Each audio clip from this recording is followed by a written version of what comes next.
des mesures prises, des mesures qui sont en cours d'application, et l'État les mettra en œuvre avec toute la rigueur requise.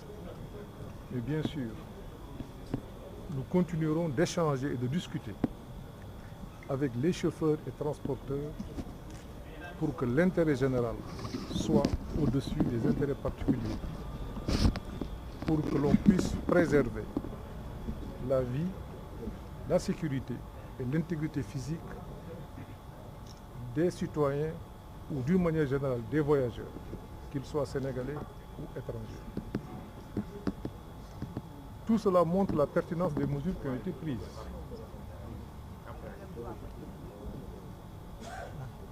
Entre autres, nous avions demandé que les transformations que subissaient les véhicules de transport soient stoppées. On l'a revu aujourd'hui. C'est un car dont la carte grise permettait de prendre 32 personnes. Il y avait 15 personnes de plus, soit 47 personnes. Les deux étant dans le camion. Rien ne l'explique. Personne ne l'explique. Et ça montre un peu la pertinence des mesures qui avaient été prises. Nous avions interdit l'importation des pneus usés. On s'est rendu compte que les pneus constituaient pour l'essentiel la cause de certains accidents. Bien sûr, il y aura un dispositif d'accompagnement. Ce dispositif sera discuté avec les chauffeurs et transporteurs. Le souhait du président de la République, c'est que les charges soient amoindries dans ce secteur. Nous avions aussi parlé du contrôle des visites techniques. Nous avons remarqué aujourd'hui, au vu de l'enquête préliminaire, que ce véhicule a passé 3 fois la visite technique. Ce véhicule vient d'avoir sa visite technique. C'est vrai qu'il y a une responsabilité des services de l'État. De ce point de vue, l'État aussi prendra toutes ses responsabilités pour que nos intérêts personnels ne soient mis au-dessus de l'intérêt général. Le président de la République a aussi décidé d'un programme de renouvellement du parc. Le gouvernement est ouvert pour échanger avec les transporteurs sur les conditions de sa mise en œuvre. J'ai parlé des mesures phares, mais en réalité, il y a beaucoup de mesures à mettre en œuvre pour moderniser le transport. L'objectif du gouvernement est de sécuriser les voyageurs. C'est le seul objectif que le gouvernement a. Aujourd'hui, je pense que nous avons dépassé toutes les limites et il est de la responsabilité du gouvernement de mettre en œuvre ces mesures. Bien sûr, nous sommes très ouverts. Le ministère des Transports ou moi-même, au niveau de la primature, nous sommes disposés à engager toutes les discussions nécessaires pour faciliter la mise en œuvre de ces mesures prises pour l'intérêt de la collectivité. kon mbooloo mi maa ngi leen di nuyu di leen jottali nuyu président de la République Macky Sall tey ci suba mu am nattu bu dalati ci kaw réew mi muy accident boo xam ni ñeent fukki nit ak juróom-ñeent ñoo nekkoon ci ñaari oto yi muy benn camion ak yeneen kaar yi nga xam ne dañ leen di dëppee kaaru Njaga Njaay kaar boobu fanweeri nit ak ñaar la waroon a jël waaye fekk nañu kaar bi am na ñeent fukki nit ak juróom-ñaar muy fukki nit ak juróom semaine bii passé rek bi ñu demee Sikilo ci conseil interministériel bi neewoon nañu dinañ jël suñuy matukaay pour que modification soppite yi nga xam ne ñu ngi koy andi ci oto yi pour mën cee def ay nit ñu gën a bari wala def ci ay bagages yu gën a bari loolu dañ koy dakkal ñi ngi woon ci mesure bi di ko appliquer di waxtaan ak ñoom nattu bi dalaat ci kaw réew mi loolu li muy wane mooy la nga xam ne dañ ko defoon ngir aar askan wi lu jaadu la ndax modification bi ñu modifié oto bi mu waroon a jël fanweeri nit ak ñaar ñu yokk ci fukki nit ak juróom xam ngeen ni loolu ëpp na loolu jaadu gis nañ ni aussi vitesse bi dafay bari ndax boo demee ci lieu accident bi boo xoolee ni oto yi dajee da ngay xam ni vitesse bi bari woon na lool jëloon nañu décision boo xam ni dinañ ko appliquer mooy képp kuy def transport di yàpp ay nit wala di yàpp marchandise dinañu fexe ba compteur bi yem ci 90 kilomètres à l'heure ci ni mu gën a gaawee dinañu wax ministère des transports mu xool exactement nan la ñuy jëlee mesures yooyu ndax ku nekk ci réew mi war ngaa liggéey ku nekk ci réew mi war nga daan sa doole waaye dund nag da cee bokk te moo jiitu lépp ndax li ñu fi andi seet si malade yi la waaye jàll moo tax bi ko président yëgee dafa ne boo demee nga jaaleel ma ñi nga xam ni mbokk ñi nga xam ni wàññeeku nañu nga yóbbul ma njaalu réew mi yëpp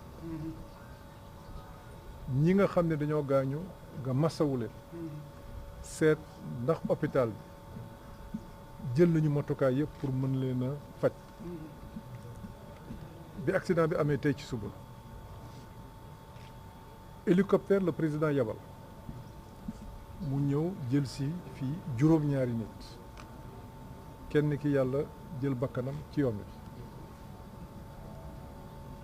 avion ngi taxawoon waroon a ñëw Ndar mënoon a yepp ba fanweeri nit docteur yi xamal ñu ni mën na koo bañ a jar mais avion baa ngi foofu ba tey jii muy mettit muy naqar bu wane ni mesures yi nga xam ne jëloon nañ ko mesures yooyu ala kulli alin foog ñu xool nuñ koy defee dinañ ci waxtaan ak transporteurs yi dinañ ci waxtaan ak chauffeurs yi ndimbal mi nga xam ne soxla nañ ko gouvernement bi dina leen ko jox dina ci def lu mu mën waaye ñu nit ñu ngi leen di ñaan la nga xam ni moo war a nekk ñoom it ñu def ko li war a nekk mooy oto yi waruñu ko soppi ndax boroom xam-xam yi ko defal dafa am nu ñu ko defaree walla boo ciy soppi nga laaj ko service technique yi ba ñu jox la ci ndigal loolu jaadu na jël pneu ëpp li muy andi accident andi ci pneu occasion ba pare transformé waat ko fii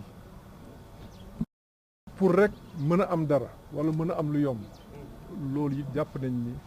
ëpp na ci transport ba looloo tax ci pneu yi nañ ñi cher na président xam na loolu moo tax gouvernement bi dina waxtaan ak ñoom xool nañ leen ko mën a yombale ba nga xam ni xëy na li ñuy jëndee pneu occasion ak li ñuy jëndee pneu bu bees war a sorab dootul sorante incha allah président bàyyi na ci xel lool.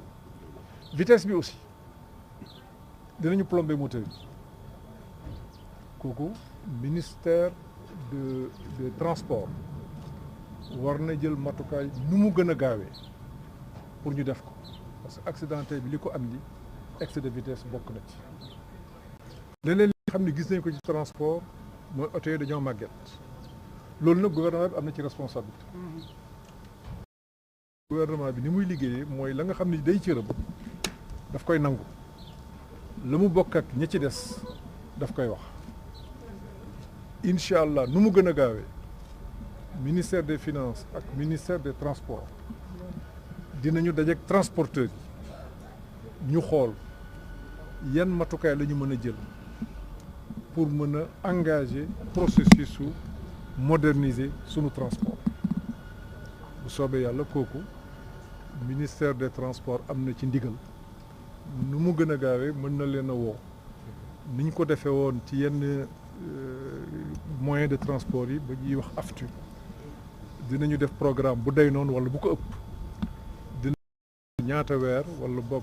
ci benn at ba ñaari at gën baa bari boo xam ne sunu parc dinañ ko moderniser fexe ba accident yi bu nit ndax mënuñu ne dafa day jeex mais mu wàññeeku lool ndax ni nit ñi di loroo metti na lool nit ñi di loroo kon maa ngi leen di sant di leen gërëm balaa ma leen di tàggu di leen jox njaaluwaat di leen joxaat njaalu président lu ko metti la lu ko tiis la moo tax ci suba ba tey na fi ay ministre mais loolu doyu ko bi ñu demee ba booru midi dafa ne premier ministre bi àndal ak yeneen ñaari ministre wala yeneen ñetti ministre nga dem seetal ma askanu Louga mi ne ñu it bu ngeen fi jógee ngeen jaar ba Sàkkal seet ña nga xam ni seeni mbokk dañoo wàññeeku wala seeni mbokk am ci ay gaañu gaañu ngeen nuyu leen ziyaare leen massawu leen wax na it gouvernement bi suba ministre bi nga xam ne mooy toppatoo wàllu solidarité dina fi ñëwaat wala dina fi yónnee lépp loo xam ne dafa war te ñu defaloon ko ñi nga xam ne ñu ngi nekk Kaffrine ku génn àdduna say mbokk dinañ la dimbalee $2 millions ndax nga mën a nga mën a participer ci dëj bi ñi nga xam ne dañoo nekk ci hôpital fii ku ci nekk gouvernement bi dina la jox $1 million pour que aussi sa paj ñu mën la ci jàppale jox nañu aussi instruction ministère de la santé professeur yaa ngi fi pour que lu hôpital bi soxla